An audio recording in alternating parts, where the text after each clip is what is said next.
আচ্ছা, gen AI and the agentic AI, এটা আমাদের আলোচ্য বিষয়।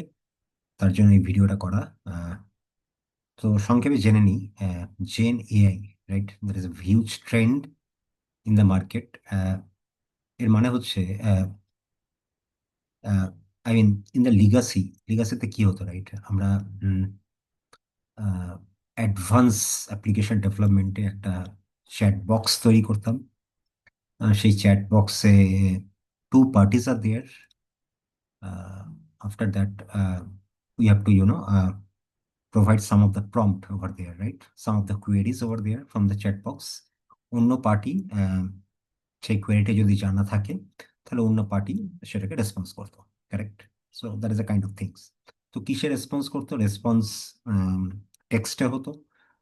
টেক্সট মেসেজ, নর্মাল মেসেজ, অথবা তোমার যদি আমি ভিডিও চাই, তাহলে অন্য এন্ডে সে একটা ভিডিও আমায় সেন্ড করতো, অথবা অডিও সেন্ড করতো, বা ইমেজ সেন্ড করতো, etcetera. Correct? So that is called generative, right? Generative messaging, যেমন আমরা হোয়াটসঅ্যাপে দেখি, right? So it can be the multiple group of join into WhatsApp, অথবা ওয়ান টু ওয়ান আমরা কমিউনিকেশন করছি, বা টিমস কল বলো, whatever the calling facility are there, right? তো আমরা কল করতে পারি, video sending, image sending, so on and so forth, right? So that is a one type of things, right? So আমরা কি করছি?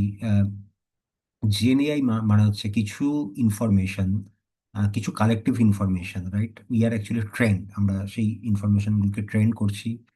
আম, কোথায়? আমরা মডেলে, রাইট? এআই মডেলে, আর্টিফিশিয়াল ইন্টেলিজেন্স মডেলে, রাইট? এআই মডেল ডিফারেন্ট হতে পারে, ওপেন এআই মডেল হতে পারে, আহ, তোমার জেমিনি মডেল হতে পারে। There are so many model are there, right? যাদের ইনফ্রাস্ট্রাকচার আছে, তারা মডেলগুলো তৈরি করেছে, এবং সেখানে collection of data pre train করা রয়েছে। কারেক্ট? প্রি ট্রেন বা ফিট করানো রয়েছে। Correct? So that is a kind of things for the gen AI. Correct? Simple. Correct? So আমরা যদি কোনো একটা প্রম্পটিং করি, সেই প্রম্পটিং এর রেসপেক্টে যদি কোনো অ্যান্সার থাকে লার্জ ল্যাঙ্গুয়েজ মডেল, মানে এলএলএম মডেলের কাছে, তাহলে এলএলএম আমাকে রেসপন্স করবে। Simple term is that. Correct? আর যদি প্রিটেন করা না থাকে, তাহলে এলএলএম রেসপন্স করতে পারবে না। সো সেই রেসপন্সটা জেনারেটিভ প্রম্পটিং হবে। প্রম্পট যত ভালো হবে, তত তাড়াতাড়ি তুমি রেজাল্ট পাবে। সেটা তোমার ভিডিও রেসপন্স হতে পারে, তুমি যদি ভিডিও চাও, অডিও ফরম্যাটে হতে পারে, ইমেজ ফরম্যাটে হতে পারে, অথবা নর্মাল টেক্সট ফরম্যাটে হতে পারে। কারেক্ট? তো যেটা আমরা নর্মালি চ্যাট জিপিটিতে দেখি, বা Gemini GPT, Gemini model, LLM notebook, LLM, so on and so forth, there are so many tools are there in the market, right? Lots of tools, যে তোমাকে পিপিটি প্রিপেয়ার করে দিচ্ছে, ইমেজ প্রিপেয়ার করে দিচ্ছে, টেক্সটের এগেনস্টে, so on and so forth. So this kind of things is called the, generative AI. Correct? another is called the agentic AI, right? Agentic AI মানে কি? আগে আমরা কি করতাম, আমাদের যদি কোনো ইনফরমেশন দরকার হতো, রাইট, তাহলে আমরা ডাইরেক্টলি স্পেসিফিক এজেন্টকে কল করতাম, রাইট? সে ফর এক্সাম্পল, আমি ধরো ট্রাভেল করব, রাইট? আমি আজকে বেঙ্গালুরুতে রয়েছি, আমি কালকে বা নেক্সট উইকে আমি বোম্বেতে ট্রাভেল করবো, রাইট? তো আমরা ট্রাভেল এজেন্টকে ফোন করলাম, ফোন করে জিজ্ঞেস করলাম যে, দাদা, নেক্সট 7 ডেজের ভেতরে কোন ফ্লাইটের ভাড়া সবচেয়ে চিপেস্ট রয়েছে? তো এজেন্ট সেই ইনফরমেশন আমাকে দিল। আহ, সেই ইনফরমেশন পেলাম through the agent, right? So that is call the agentic AI. Correct? So মানে যে ইনফরমেশনটা ধরো এলএলএম এর কাছে নেই, তাহলে এলএলএম সেই ইনফরমেশনটাকে ক্যারি ফরওয়ার্ড করলো বা ডেলিগেট করলো এজেন্টের কাছে। Correct? So that is a kind of the agentic AI, right? So সেই সেই এজেন্ট হতে পারে মাল্টিপল। কারেক্ট? সো সেই এজেন্টগুলো মাল্টিপল হতে পারে। কারেক্ট?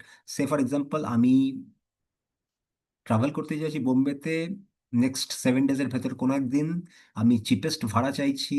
আমি চাইছি যে বোম্বেতে ওয়েদার কেমন সেই সময়ের, এবং সেই সময় কোন ইভেন্ট রয়েছে, কোন থিয়েটারে কোন মুভি চলছে, right? So that is a collection of agent. Correct? So I mean, LLM is, continuously support my query for the multiple agents. So it can be the concurrent execution, concurrent support query, or it can be the sequential, right? একটার পর একটা হতে থাকবে, অথবা concurrent execution হতে থাকবে, অথবা workflow বেসিসে চলতে থাকবে।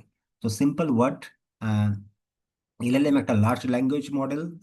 সেই লার্জ ল্যাঙ্গুয়েজ মডেলের ভেতরে কিছু প্রিটেন ডেটা রয়েছে, আহ, এবং সেই ডেটা যদি ট্রেন করা থাকে এবং ফিট করা থাকে, তাহলে আমরা ইনফরমেশন পাবো। আর যদি কোনো ইনফরমেশন সেই লার্জ ল্যাঙ্গুয়েজ মডেলের ভেতরে না থাকে, তাহলে আমরা রেসপেক্টিভ এজেন্টকে কল করবো, মানে কালেকটিভ ডেটা ডিফারেন্ট জায়গা থেকে নিয়ে আসবো, রাইট? তো এখন প্রশ্ন হতে পারে যে এজেন্টিক এআই যেটা আমরা তৈরি করছি, সেটা পাবলিক হতে পারে, রাইট, গ্লোবাল ইনফরমেশন হতে পারে, অথবা কোম্পানি স্পেসিফিক প্রাইভেট ইনফরমেশন হতে পারে, রাইট?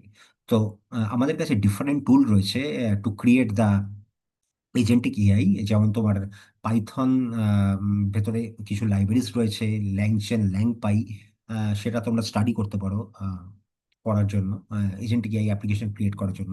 অথবা গুগল এডিকে পুরো ইনফরমেশন, কালেক্টিভ ইনফরমেশন সমস্ত লাইব্রেরিকে একটা জায়গায় করেছে, that is call the agentic development tool kit. অথবা different others vendor are there, যারা different tool kit, collective tool kit provide করেছে to build up the agentic AI.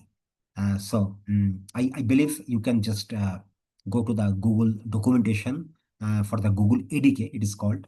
তো সেখান থেকে তোমরা হেল্প নিতে পারো, কনসেপ্ট দেখতে পারো কি করে ডেভেলপমেন্ট করছে। আর যারা ইউজার, তারা জাস্ট ইউজ করছে, I mean you just replace your agent, physical agent, with the help of agent AI. Thank you.